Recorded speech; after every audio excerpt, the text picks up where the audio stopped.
Assalamualaikum warahmatullahi wabarakatuh. Selamat sehat ala Nabi, gak kerasa ya Lebaran sudah semakin dekat. Persiapan menyambut Hari Raya Idul Fitri pun kian terasa di berbagai tempat. Nah, sayap sehat, di tengah hiruk pikuk persiapan Lebaran, ada baiknya kita melihat ke belakang, berkaca akan ibadah puasa yang sudah kita jalankan di Ramadan tahun ini. Disadari atau tidak, puasa selama 1 bulan ini dengan sendirinya membuat tubuh jadi lebih sehat. Salah satunya, membuat tubuh jadi terdetoksifikasi. Ya, detoksifikasi adalah proses mengeluarkan racun dari dalam tubuh. Dengan tidak makan selama 13 jam, otomatis organ-organ seperti ginjal dan usus pun lebih ringan dalam bekerja. Sehingga dapat membuang racun yang selama ini menumpuk. Subhanallah. Selain itu, seperti halnya diet, manfaat puasa lainnya adalah menurunkan berat badan. Ya, selama tidak makan berlebihan ketika berbuka, puasa adalah sarana yang sangat baik untuk menurunkan berat badan kita. Seperti firman Allah Subhanahu wa Ta'ala dalam surat Al-A'raf ayat 31. Wahai anak cucu Adam, pakailah pakaianmu yang bagus pada setiap memasuki masjid. Makan dan minumlah, tetapi jangan berlebihan. Sungguh Allah tidak menyukai orang yang berlebih-lebihan. Sehat, meski tujuan puasa bukanlah menurunkan berat badan, tak bisa dipungkiri puasa jadi kesempatan bagi mereka yang ingin berat badannya turun. Terlebih di zaman pandemi begini ya, segala hal yang berbau kesehatan mudah sekali jadi tren di masyarakat, termasuk diet. Dipelopori oleh Deddy Corbuzier dengan OCD-nya pada tahun 2013 silam, kian banyak artis yang melakukan diet. Mulai dari Dewi Uges, Kemal Mohtar, Tike Priatnakusuma, hingga yang terbaru, Tia Aristia. Bahkan keberhasilan Dewi Uges dalam menjalani diet terbilang luar biasa. Bagaimana tidak, pembawa acara yang satu ini berhasil menurunkan berat badannya dari 150 kg menjadi 70 kg. Hebatnya lagi, itu dilakukan hanya dalam waktu 1,5 tahun. Subhanallah. Artis lain yang terbilang sukses dalam berdiet adalah Kemal Mohtar. Penyiar radio sekaligus pembawa acara ini juga berhasil menurunkan berat badannya dari 120 kg menjadi 70 kg. Hanya dalam tempo 1 tahun saja. Subhanallah. Apa sih rahasia diet para artis ini hingga bisa sukses menurunkan berat badan hingga berpuluh-puluh kilogram? Itu saya kena yang namanya sleeping apnea. Sleeping apnea itu ketika tidur, tiba-tiba nggak bisa napas, ya tidur ngorok, tiba-tiba nggak bisa napas, gitu. Nah itu cukup mengerikan ya. Terus saya ke dokter, saya konsultasi, ini saya sakit apa nih kayak begini? Ternyata karena sleeping apnea. Apakah ada obatnya? Nurunin berat badan. Lantas bagaimana dengan pola makannya? Apakah ada makanan yang pantang untuk dimakan?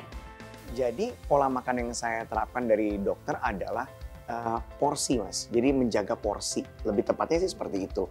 Jadi dulu saya punya semacam paradigma kalau misalnya nasi lah yang bikin gemuk.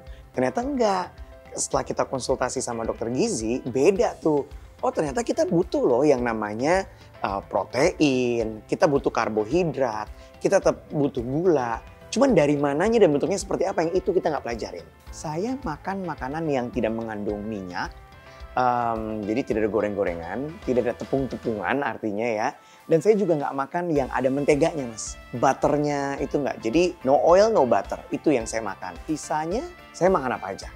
Tapi buatan sendiri jadinya. Jadi kayak misalnya soto, rawon saya makan.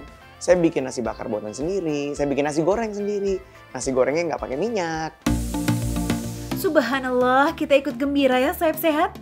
Bukan karena berat badannya yang turun semata, melainkan juga karena menjalani pola hidup sehat yang sesuai dengan anjuran Rasulullah SAW semasa hidupnya. Sebagaimana Rasulullah SAW pernah bersabda, 2 nikmat yang seringkali manusia tertipu oleh keduanya, yaitu kesehatan dan waktu luang. Hadis riwayat Bukhari. Lantas bagaimana sebetulnya Islam memandang diet? Apakah diet itu sendiri dikenal dalam agama Islam?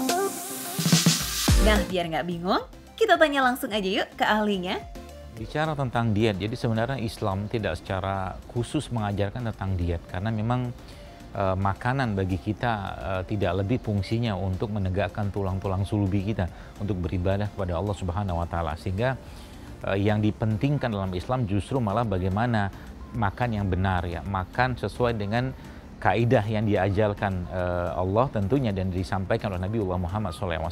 Karena Islam adalah agama yang paripurna. Jadi kalau kita bicara diet memang tadi tidak secara umum ya, Islam menjelaskan tentang diet, tapi protokol diet itu ada dalam Al-Quran tapi dibahasakan lain. Jadi jelas ya Saif Sehat, Islam sesungguhnya tidak mengenal diet. Namun salah satu jenis diet yang cukup populer, yakni OCD, bisa dibilang sangat mirip dengan ibadah puasa dalam Islam. OCD yang dipopulerkan oleh Deddy Corbuzier biasa juga disebut sebagai intermittent fasting, yaitu puasa dalam jangka waktu tertentu. Nah, bedanya dengan ibadah puasa hanya terletak pada masih diperbolehkannya minum pada diet OCD. Ustadz Zaidul pun sependapat bahwa cara terbaik menurunkan berat badan sebenarnya adalah dengan berpuasa. Cara paling mudah menurunkan berat badan adalah puasa. Puasa itu kan cara paling mudah sebenarnya. Jadi kita mengurangi waktu makan kita dan kita memperlama waktu kita berpuasa. Jadi kalau sekarang kita mengenal sebagai atau sekarang lagi tren mungkin puasa berjeda atau intermittent fasting, maka sebenarnya Islam sudah jauh lebih baik daripada puasa berjeda tadi. Bahkan bukan cuma puasanya dapat, tapi dapat pahala karena diniatkan untuk Allah. Subhanallah. Saif Sehat, jika diet bisa diganti dengan berpuasa, langkah selanjutnya menurunkan berat badan menurut Islam adalah menjaga pola makan.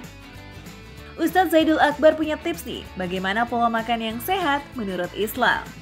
Makan yang benar seperti apa dalam Islam? Maka kuncinya ada 3, ya, bahwa makanan yang dimakan tuh halal, yang kedua makanan yang dimakan tuh baik atau toib, dan mungkin kata healthy mungkin bahasa kita, yang ketiga tidak berlebihan. Itu kunci sebenarnya diet dalam Islam. Jadi kalau ditanya Islam tuh punya diet, itu tadi 3 dietnya, halal, baik, dan tidak berlebihan. Subhanallah, ingat ya Saif Sehat, halal, toyib, dan tidak berlebihan. Itulah makanan yang dianjurkan dalam Islam. Jadi apapun makanannya, makan saja asal jangan berlebihan. Apapun bentuknya silakan dimakan asal dia halal, toyib, dan kita konsumsi secukupnya. Insya Allah tidak akan masalah buat tubuh kita. Makanan yang halal ini sangat penting karena dari situlah keberkahan mengalir. Bahkan Allah Subhanahu wa taala berfirman tentang makanan halal ini dalam surat An-Nahl ayat 114. Makanlah makanan yang halal lagi baik dari yang Allah telah rezekikan kepadamu, dan bertakwalah kepada Allah yang kamu beriman kepadanya. Saif Sehat ala Nabi, jangan kemana-mana dulu ya. Setelah yang satu ini ada olahan nasi shirataki, yang bukan cuma cocok banget bagi yang sedang diet, tapi juga bisa untuk alternatif sajian berbuka. Tetap di Sehat ala Nabi.